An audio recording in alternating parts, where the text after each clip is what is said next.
Hello friends, welcome to our channel to new blog. আশা করছি তোমরা সবাই ভালো আছো, আমিও খুবই ভালো আছি। থোড়ি আজকে ব্লগ করে দিলাম। আজকে বানাবো একটা রেসিপি তোমাদের জন্য। চলো রেসিপিটা শুরু করা যাক।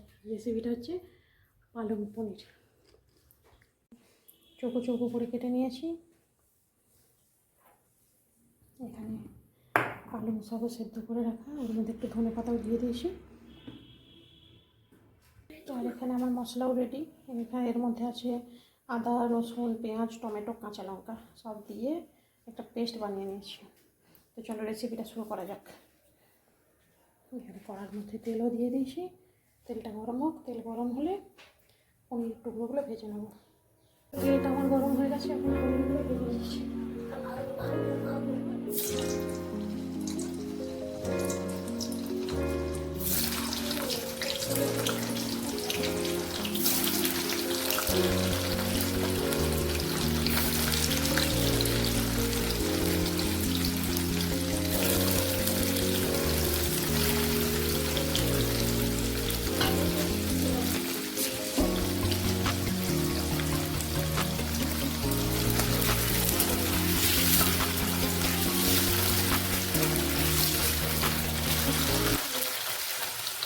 পালং পনির অনেক রকম পদ্ধতিতে সবাই বানায়, আমি বানাই একদম সহজ পদ্ধতিতে, সেটা চট জলদি হয়ে যাবে।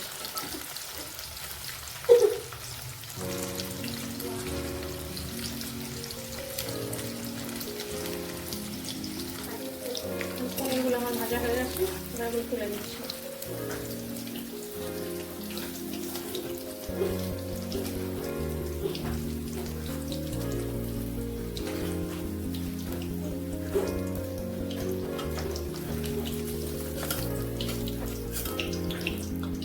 তেলটার মধ্যে তেল রকম মশলাটা দিয়ে দেবো।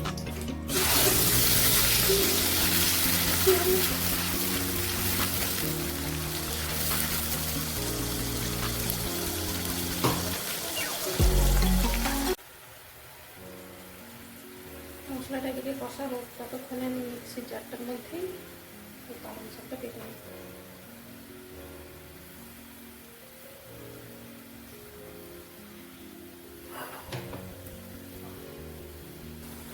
এর মধ্যে এবার দিয়ে দিচ্ছি স্বাদ মতো নুন,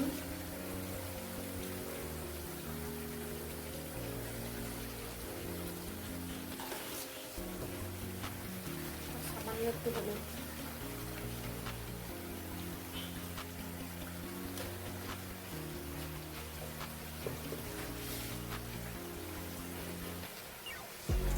অল্প একটু লঙ্কা পাউডার, একদমই অল্প।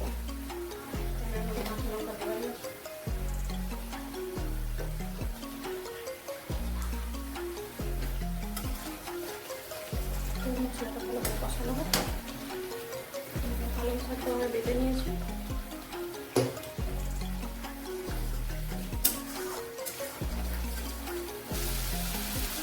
কষানো করে কমপ্লিট, সুন্দর তেল ছেড়ে আছে। ঘরের মধ্যে দিয়ে দেবো পালং শাক, বেটে রাখা পালং শাক।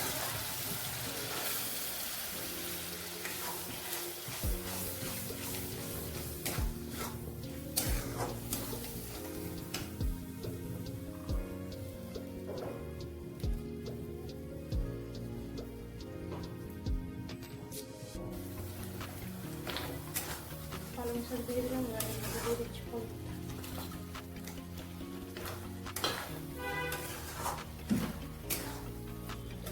একদম শুকনো টুকনো করে আমি পালং পনির আমার স্টাইলে। তবে হ্যাঁ, নুনটা কিন্তু তোমরা তোমাদের আন্দাজ মতো দিবে।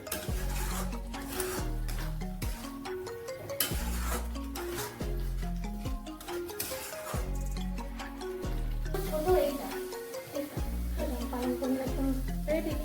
আমার পালং পনির একদম ধোঁয়া উঠছে, গরম গরম রুটি পরোটার সাথে জাস্ট জমে যাবে। তো চলো ভিডিওটা এতটা পর্যন্তই রাখলাম।